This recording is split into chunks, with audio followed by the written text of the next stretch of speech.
வணக்கம். ஸோ இந்த பதிவில் வந்து நம்ம கோவத்தை எப்படி கையாளுவது அதற்கான ஒரு டிப்ஸை தான் பார்க்க போகிறோம். சைக்கலாஜிக்கல் டிப்ஸ் தான். ஸோ இந்த பதிவை பார்க்குறதுக்கு முன்னாடி இதோடைய ப்ரீவியஸ் வீடியோட லிங்க் வந்து நான் டிஸ்கிரிப்ஷனில் கொடுத்துருக்கேன். அதை கண்டிப்பாக பாருங்கள். பிகாஸ் கோவத்தை பற்றின ஒரு உளவியல் பின்னணியை புரியாமல் டைரெக்டாக நம்ம டிப்ஸ்க்கு போனோம்னா அது அவ்வளோ எஃபெக்டிவாக இருக்காது அப்படிங்கிறத முதல்ல நான் சொல்லிக்க விரும்புகிறேன். ஸோ நீங்கள் எந்த மாதிரியான நபர், ஏன் உங்களுக்கு கோவம் வருது, அதை பற்றி நீங்கள் என்ன நினைக்கிறீங்க, அதோட பிலீவ்ஸ் அபவுட் ஆங்கர் என்ன, இந்த விஷயங்கள்லாம் நீங்கள் தெரிஞ்சுக்கிட்டு அதுக்கப்புறமா இந்த டிப்ஸை யூஸ் பண்ணீங்கன்னா ரொம்ப ரொம்ப பவர்ஃபுல்லாக இருக்கும். கண்டிப்பாக கோவத்துலேருந்து நீங்கள் மீண்டு வர முடியும் அப்படிங்கிறத நம்ம சொல்ல முடியும். ஸோ இப்போ பார்த்தீங்கன்னா வந்து கோவத்துக்குடைய நெகட்டிவ் இம்பாக்ட்ஸ் வந்து நான் ஆல்ரெடி போன பதிவிலே பேசியிருக்கேன். ஸோ இப்போ நிறைய கவுன்சிலிங் எக்ஸ்பீரியன்ஸில் வந்து பார்த்தா கூட கோவத்தை கையாளுறதுக்குன்னே நிறைய பேர் வராங்க. ஏன்னா அதோடைய இம்பாக்ட் வந்து ரொம்ப நெகட்டிவ்னு உங்கள் எல்லாருக்குமே தெரிஞ்சிருக்கும். இப்போ வந்து மதர்ஸ் பார்த்தீங்கன்னா ஒரு குழந்தைய அடிச்சுட்டு அதுக்கப்புறம் அவங்க ஃபீல் பண்ணுற கில்ட் வந்து அதுக்கு ஒரு அளவே கிடையாது. ஸோ அப்போ ஏங்க நான் முதல்ல அடக்க முடியல அப்படின்னு பார்த்தீங்கன்னா அதுக்கு நிறைய ரீசன்ஸ் என்னன்றதை நம்ம பார்த்தோம். இப்போ டைரெக்டாக வந்து இப்போ இதை எப்படி ஹேண்டில் பண்ணலாம் அப்படின்னு பார்த்தீங்கன்னா இது 2 வகையில் வந்து நம்ம ஹேண்டில் பண்ண முடியும். ஒன்று வந்து நம்ம வந்து கோவமே வந்து வராமல் இருக்கிறதுக்கான ஒரு வழிமுறைகள் என்ன. ஏன்னா நிறைய பேர் சொல்லுவாங்க யங்ஸ்டராக இருக்கும் போது ரொம்ப கோவப்படுவாங்க, ஆனால் போக போக வந்து அவனுக்கு வந்து ஞானம் வந்துருச்சு, ஒரு நிலை வந்து மெச்சூரிட்டி ஆகிட்டான், அதனால் வந்து அவ்வளோவா வந்து கோவப்படுறதில்லை அப்படின்னு. அப்போ என்ன அர்த்தம்?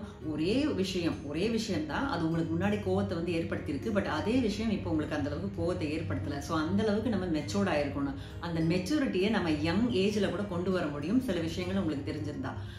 அந்த விஷயம் ஒரு முக்கியமான விஷயம். அப்புறம் வந்து பார்த்தீங்கன்னா வந்து இந்த கோவத்தை வந்து கண்ட்ரோல் பண்ணுறதுக்கு வந்து ஒரு வேளை வந்துருச்சு, என்னால் அந்த அளவுக்குலாம் எனக்கு மெச்சூரிட்டி விஸ்டம் இல்லைங்க, எனக்கு தினம் கோவம் வரதான் செய்யுது, பட் எப்படி கோப்பப் பண்ண முடியும்? ஒரு வேளை உங்களுக்கு கோவம் வந்துருச்சுன்னா ஹவு டு கோப் அப், அதையும் நம்ம இங்கே பார்க்கலாம். ஸோ இந்த கோவத்தை கையாளுறதுக்கு வந்து மொத்தம் 4 ஸ்டெப்ஸ் இருக்குன்னு சொல்லலாம். First is awareness. எல்லா இமோஷனுக்கும் இதே 4 ஸ்டெப்ஸ் தான். கோவத்துக்கு வந்து நான் சம்மந்தப்படுத்தி இதை சொல்கிறேன். ஸோ ஃபர்ஸ்ட் வந்து அவேர்னஸ் இஸ் த கீ. ஒருத்தர் திருட வரன்னு தெரியாமலே அவன் எல்லாம் திருடிட்டு போனதுக்கப்புறம் நம்ம வருத்தப்பட முடியாது. ஸோ வர்றதை முதல்ல கண்டுபிடிக்கணும். ஸோ கோவம் நமக்கு ஏற்பட்டுட்டு இருக்கு அப்படின்னா அதோட பாடிலி சிம்டம்ஸ் வச்சு நான் ஆல்ரெடி சொல்லியிருக்கேன் ப்ரீவியஸ் லிங்க்ல. ஸோ அதில் பாருங்கள் என்னென்னலாம் வரப்போது, நமக்கு எப்போ கோவம் வருது அப்படிங்கிற ஒரு விஷயத்த வந்து அதோட ட்ரிகர்ஸ் என்னங்கிறத புரிஞ்சுக்கணும். அடுத்த ஸ்டெப் பார்த்தீங்கன்னா வந்து அக்செப்டன்ஸ். இது நமக்கு வந்திருக்கு, நம்ம கோவப்படுறோம், இல்லைனாலும் கோவப்பட மாட்டேனே, நான் ரொம்ப சில் அப்படிங்கிற மாதிரி டினை பண்ணாதீங்க. அது உங்களுடைய விஷயம் தான், அதை அக்செப்ட் பண்ணிக்கணும்.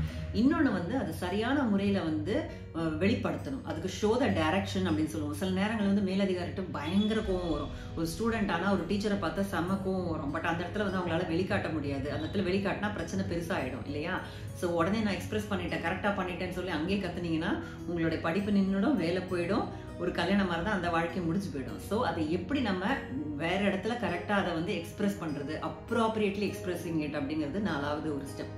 ஸோ இதுக்கெல்லாம் நம்ம போனோம் அப்படின்னா இதில் முக்கியமாக நீங்கள் புரிஞ்சுக்க வேண்டியது கோவம் வந்து டைரெக்டாக காஸ் ஆகிறதுல நம்மளுடைய இன்டர்பிரிட்டேஷன் ஆஃப் த சிச்சுவேஷன்ஸ் அப்படின்னு நம்ம சொல்கிறோம். ஒரு சூழ்நிலையோ இல்லை மனிதர்களோ இம்மிடியேட்டாக அவங்களுடைய இமோஷன்ஸ் பட்டனை டச் பண்ணுறதுனால இம்மிடியேட்டாக அவங்களுக்கு கோவம் வருதில்லை.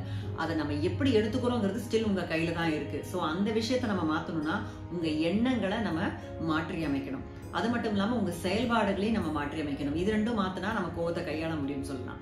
இப்போ எண்ணங்கள் அப்படின்னா எப்படிங்க நான் இதெல்லாம் யோசிச்சுட்டா இருக்க முடியும், சட்டனா கோவம் வருது அப்படின்னு நம்ம சொல்லி கேள்விப்பட்டிருப்போம். ஃப்ராக்ஷன் ஆஃப் செகண்ட்ல வருதுங்க, அந்த நேரம் எனக்கு என்ன யோசிக்கிறேன்னு எனக்கே தெரியல அப்படின்னு நம்ம சொல்லி கேள்விப்பட்டிருப்போம். ஸோ அவங்களுக்கு ஒரு செய்தி என்னன்னு கேட்டிங்கன்னா இது ஒரு முக்கியமான டிப். நீங்க 2 weeks, not even more than that, 2 weeks வந்து ஒரு இமோஷனல் ஜேர்னல் அப்படிங்கிறத மெயின்டைன் பண்ணுங்க. இது வந்து உங்களுடைய ஆங்கர் ஜேர்னல்னு கூட வச்சுக்கலாம்.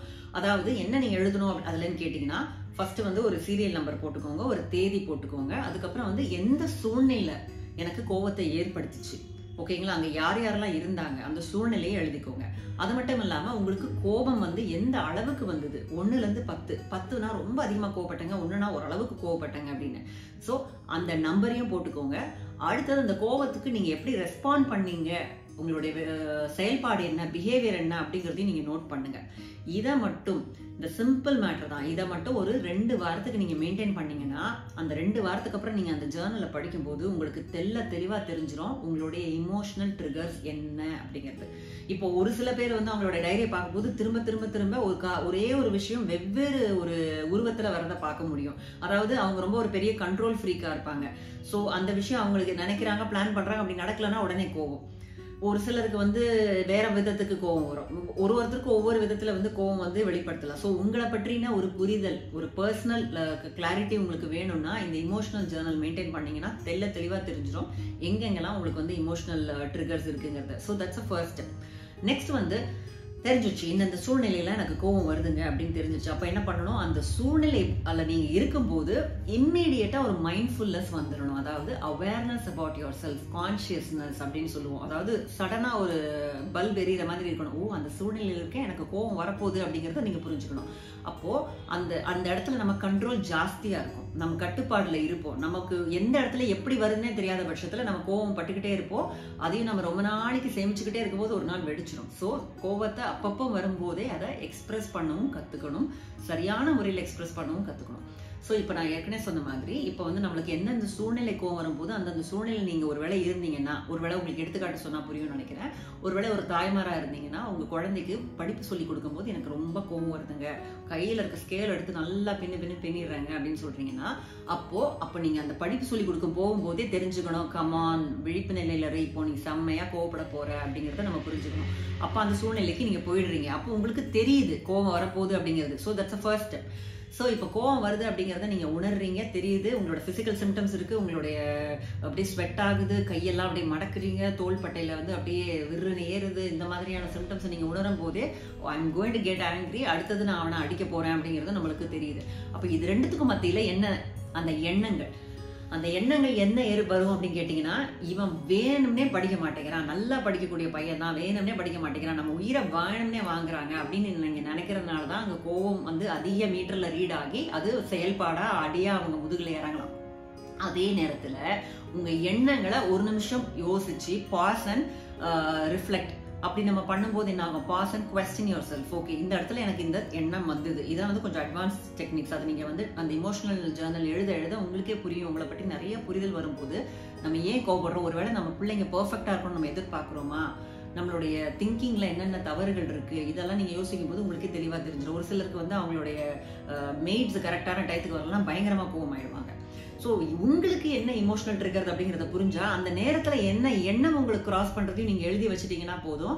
அந்த எண்ணத்துக்கு ஆல்டர்னேட் தாட் நீங்கள் கொடுக்கணும். ஃபார் எக்ஸாம்பிள், இந்த குழந்தை என்ன வேணும்னே வந்து படிக்காமல் என்ன வெறுப்பேற்றுது அப்படின்னு நம்ம ஒரு ஐடியா இருக்குது, தாட் ப்ராசஸ் இருக்குன்னு வச்சுக்கோங்களேன். அதுக்கு ஆல்டர்னேட் என்ன, அவன் சின்ன பையன்தான், அவனுக்கு வந்து வேணும்னு அவன் செய்யலை, he is doing is best அப்படிங்கிறத மட்டும் நம்ம அங்கே போட்டுட்டோம் அப்படின்னா கோவம் அப்படியே மாறி ஒரு புரிதல் வந்துருவாங்க, அந்த இமோஷன் அப்படியே குறைஞ்சிரும். அதை நீங்க கண்கூடா பார்க்க முடியும். ஸோ நம்ம ஒருவேளை ரொம்ப எதிர்பார்க்கிறோமோ, நம்ம எதிர்பார்க்குற மாதிரி எல்லாரும் இருக்க மாட்டாங்க அப்படிங்கிற உண்மையே நம்மளுக்கு புரியும்.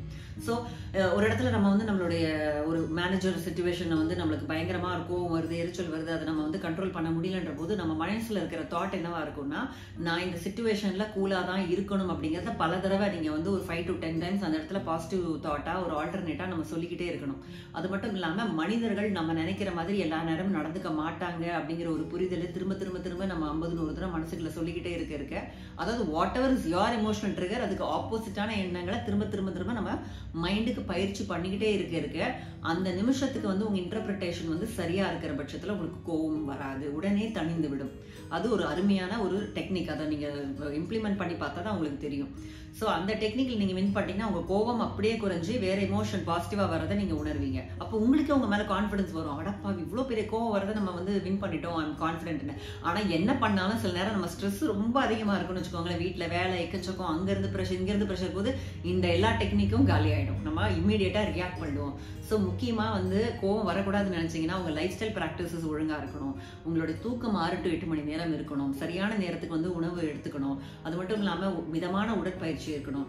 இதெல்லாம் நீங்க செஞ்சா மட்டும்தான், ஸ்ட்ரெஸ்ஸையும் மேனேஜ் பண்ணாதான் இந்த டெக்னிக் எல்லாம் யூஸ்ஃபுல்லாகவும் இருக்கும். இல்லைன்னா இதெல்லாம் உங்களுக்கு யோசிச்சு பார்க்க கூட முடியாது, இம்மீடியட்டா ரியாக்ட் பண்ணிடுவீங்க. ஸோ சப்போஸ் நீங்க சாப்பிடாம ஒரு பிள்ளைக்கு படிப்பு கூட சொல்லி விட்டுருக்கீங்க பாருங்க, நம்ம எவ்வளவு கஷ்டப்படுத்துறான் பாரு, நம்ம சாப்பிட கூட இல்லை அப்படிங்கறத நம்ம அடிச்சிடுவோம். ஸோ இதெல்லாம் நீங்க உங்களை ஃபர்ஸ்ட் செல்ஃப் கேர் பண்ணாதான் கோவத்தையும் கையாள முடியும். ஏன்னா கோவத்துக்கும் பயாலஜிக்கலி இட் இஸ் ரிலேட்டட், இந்த விஷயத்த நீங்க சரி பண்ணணும். ஸோ இது வந்து ரொம்ப ஸ்ட்ராங்கான டெக்னிக். ஓகேங்க, இதுவும் எனக்கு அவ்வளவா பண்ண முடியல அப்படிங்கிற பட்சத்தில் இன்னும் நிறையவே டெக்னிக்ஸ் இருக்கு. சரி, ஃபர்ஸ்ட் வந்து கோவம் வருது அப்படின்னு தெரிஞ்சுக்கிட்டீங்கன்னா என்ன பண்ணலாம்னா, ஒரு டீப் பிரீத்திங், ஒரு ஆழ்ந்த மூச்சு பயிற்சி. ஆனா அந்த நேரத்துல போய் ஃபர்ஸ்ட் ட்ரை பண்ணீங்கன்னா காத்து கூட வராது. நான் ஏற்கனவே பல பதிவுகளில் வந்து டீப் பிரீத்திங் பத்தி சொல்லியிருக்கேன், அதோட லிங்க் கொடுக்குறேன். அதை பயிற்சி பண்ணிக்கிட்டு அந்த நேரத்துல வந்து ஒரு ஆழ்ந்த மூச்சு எடுத்து விட்டீங்கன்னா ஒரு 2-3 தடவை போதும், உங்களுக்கு வரக்கூடிய கோபமானது அப்படியே சர்ன்னு இறங்கி ஒரு அமைதியான நிலைமைக்கு. இப்ப என்ன பண்ணலாம், சரி இவன் இப்படித்தானே பண்றான், ஒரு 5 நிமிஷம் கழிச்சு வந்து நம்ம சொல்லி கொடுக்கலாம், இல்லை இவங்ககிட்ட பொறுமையாக பேசலாம் என்னப்பா வேணுன்றது அப்படிங்கிற ஒரு தெளிவு நிலை வரும். நம்ம கிட்ட இருக்க அனிமல் போய் ஒரு ஹியூமனாக நம்ம திங்க் பண்ண ஆரம்பிப்போம். அதுக்கு deep breathing will help a lot. அதுக்கு ஈக்குவலான டெக்னிக் வந்து அந்த இடத்துல ரொம்ப கோவற மாதிரி இருக்குதா, அந்த இடத்தை விட்டு போயிடுங்க. ஒரு 2 minutes தான். அந்த இடத்த விட்டு போயிட்டு நீங்க கதவை சாத்திக்கிட்டு திரும்பி ஒரு ஹஸ்பண்ட் அண்ட் ஒய்ஃப்ல ஹீட்டட் ஆர்குமெண்ட்ஸ் வருதுன்னே வச்சுக்கோமே, தவறான வார்த்தைகள் நிறைய வருது சொல்ல போறீங்க. அந்த நேரத்தில் புரிஞ்சுக்கோங்க, நான் ரொம்ப கோவத்துல இருக்கேன், இப்ப பேச வேணான்ட்டு டக்குன்னு கதவை சாத்திக்கோங்க. அது பின்னாடி வந்து துரத்துவாங்க, வேற விஷயம். பட் உங்களுக்கு காம் டவுன் ஆகும். காம் டவுன் ஆயிட்டு நீங்க தெளிவு நிலைக்கு வந்து பேசும்போது உங்க பேச்சே வேற மாதிரி இருக்கும். உறவுகள் கண்டிப்பா பலப்படும். ஸோ அது பண்ணலாம். இன்னொன்னு வந்து ரிவர்ஸ் கவுண்டிங். 100, 99, 98. இது என்ன ஐடியானா, உங்களுக்கு அந்த நேரத்துல வந்து ரொம்ப ஒரு இமோஷனல் அரோசலை வந்து கம்மி பண்ணி உங்க ஃபோக்கஸை வேற இடத்துக்கு கொண்டு போகுது. ஸோ அதை வந்து உங்களுக்கு ரொம்ப ஈஸியா இருக்கு 199னா go alphabet reversing. Z, Y, X இந்த மாதிரி நீங்க பண்ணீங்கன்னா உங்க மைண்ட் இதுல ஈடுபடுறது மூலமா இங்கிருந்து விடுபட ஆரம்பிக்கும். இது ஒரு எஃபெக்டிவான ஒரு விஷயம். இல்ல have a glass of water. அந்த நேரத்தில் ஒரு தண்ணி ஒரு டம்ளர் குடிச்சிருங்க. இந்த மாதிரியான ஒரு விஷயம் பண்ணலாம். இன்னொன்று வந்து அட்வான்ஸ் டெக்னிக் வந்து மைண்ட்ஃபுல்னஸ். அதாவது உங்கள் 5 சென்சஸை வந்து அந்த இடத்துல வந்து நம்ம பண்ண வேண்டியது, அதாவது அதை வந்து யூஸ் பண்ண வேண்டியது. சுற்றி வந்து உங்களுடைய ஐஸை வந்து என்கேஜ் பண்ணுங்க. உங்களோட சென்ஸ் ஆஃப் விஷனை வந்து என்கேஜ் பண்ணி என்னென்னலாம் நம்மளை சுற்றி இருக்குது அப்படிங்கிறத ஒரு நிமிஷம் பாருங்க. அடுத்து உங்களுக்கு காதில் என்னென்னலாம் இப்போ சவுண்டு கேட்குது அப்படிங்கிறத கவனப்படுத்துங்க. இந்த மாதிரி 5 புலன்களை நம்ம வந்து யூஸ் பண்ணும் போதும் நம்மளோட கோபம் வந்து அந்த இடத்துல தனியறதை கண்கூட பார்க்க முடியும். ஸோ இந்த மாதிரியான ஒரு சில டெக்னிக்ஸ் இருக்கு. இது வந்து டியூரிங் த சிச்சுவேஷன். சப்போஸ் உங்களுக்கு வந்து யாரோ உங்களை கோவப்படுத்துறாங்க, ஆனால் எதுவும் சொல்ல முடியாத ஒரு சூழ்நிலையில இருக்கீங்க அப்படின்ற ஒரு பட்சத்தில் வந்து இதெல்லாம் யூஸ் பண்ணலாம்.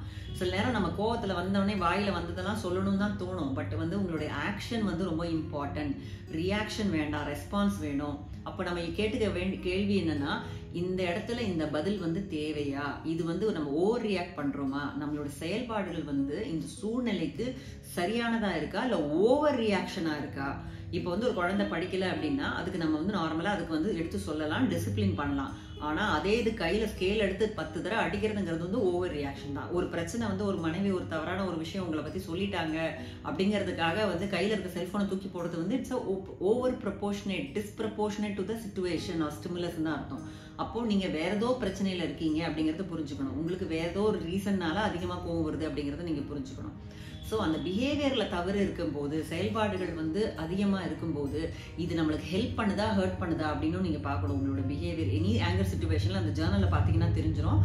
கோவம் வந்ததுக்கு அப்புறம் நீங்க என்னென்னலாம் செஞ்சிருக்கீங்கிறது தெரியும். அந்த செயல்பாடுகள் உங்களுக்கு உதவியா இருந்ததா உபத்திரவமா இருந்ததான்றத பாருங்க. உதவியா இருந்தா அதையே ஃபாலோ பண்ணுங்க, தப்பு கிடையாது. ஆனா அது உங்களை ஹர்ட் பண்ணுது, அந்த ரிலேஷன்ஷிப்பை ஸ்பாயில் பண்ணுது, இல்ல அந்த வேலையை வந்து கெடுக்குது, உங்களோட கான்சென்ட்ரேஷனே போயிடுச்சு அந்த கோவத்தை எக்ஸ்பிரஸ் பண்ணதுக்கு அப்புறம் படிக்கவே முடியல அப்படின்னா that's a wrong expression of anger. அப்போ அதுக்கு சரியான வெளிப்பாடுகள் கொடுக்கணும். அதுக்கு நிறைய வழிகள் இருக்கு.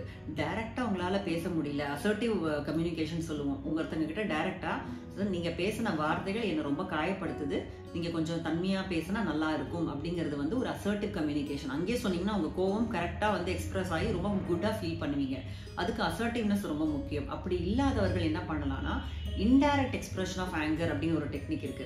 அதுல என்ன பண்ணலாம்னா நீங்க லேட்டர் உங்களோட கோவத்தை சேமிச்சு வச்ச கோவத்தை வந்து அன்னைக்கே நீங்க வெளியிட வேண்டியது ரொம்ப முக்கியம். அதை சப்ரஸ் பண்ணி வைக்க உங்க உடல் ரீதியா மன ரீதியான மாற்றங்கள் ஏற்படும். டிப்ரெஷன் வரலாம், ஆன்சைட்டி வரலாம், பிசிக்கலி வந்து கார்டியோவாஸ்குலர் டிசீஸ் வரலாம், டைப் 2 டயபிட்டிஸ் வரலாம். இந்த மாதிரி வந்து நிறைய இஷ்யூஸ் வந்து பிசிக்கலாவும் மென்டலாவும் நம்மளை பாதிக்கிறதுங்கிறதுனால இதை வந்து நம்ம இமிடியேட்டா எக்ஸ்பிரஸ் பண்ணி தான் ஆகணும். ஸோ இன்டைரக்ட் எக்ஸ்பிரஷன் என்னன்னு கேட்டீங்கன்னா ஒரு ஜேர்னல் மாதிரி எடுத்துக்கோங்க.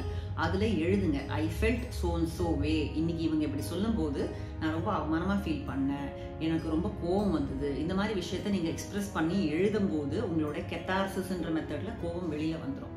சில பேர் வந்து அன்சென்ட் மெயில் கூட அனுப்புவாங்க. பட் அதுல 2 பட்டன்ல எதுவும் போட்டுறாதீங்க, போனா பெரிய பிரச்சனை ஆயிடும். யாரையாவது திட்டணும்னா அப்படி திட்டி அதை எழுதி அதை கிழித்து போட்டு விடுங்க. அது ஒரு நல்ல டெக்னிக். இது வந்து ஒரு அவுட்லெட்டா இருக்கலாம். இல்ல பஞ்ச் பேக் இருக்கு. இப்போ வந்து நிறைய இளைஞர்களுக்கு கோவம் வரதை நம்ம பாக்குறோம். அவங்க கிட்ட எல்லாம் நாங்க சொல்ற ஆலோசனை முக்கியமா என்னன்னா, ஏதாவது ஒரு ஆக்டிவிட்டிஸ்ல அவங்களை சேர்த்து விடுங்க. ஒரு ஜிம்முக்கு போகலாம், இல்லைன்னா வந்து ஏதாவது ஒரு ஃபுட்பால் அந்த மாதிரி ஒரு ஆக்டிவிட்டிலே எனர்ஜி ரிலீஸ் ஆகும் அவங்களுக்கு. ஸோ எனர்ஜி அதிகமா இருக்கும்போது, மூட் ஸ்விங்ஸ் இருக்கும் போது கோவம் அதிகம் வரலாம். ஸோ அவங்களுக்கு இந்த மாதிரியான அவுட்லெட் வரும்போதும் கோவம் வந்து தனியாக ஆரம்பிக்கும்.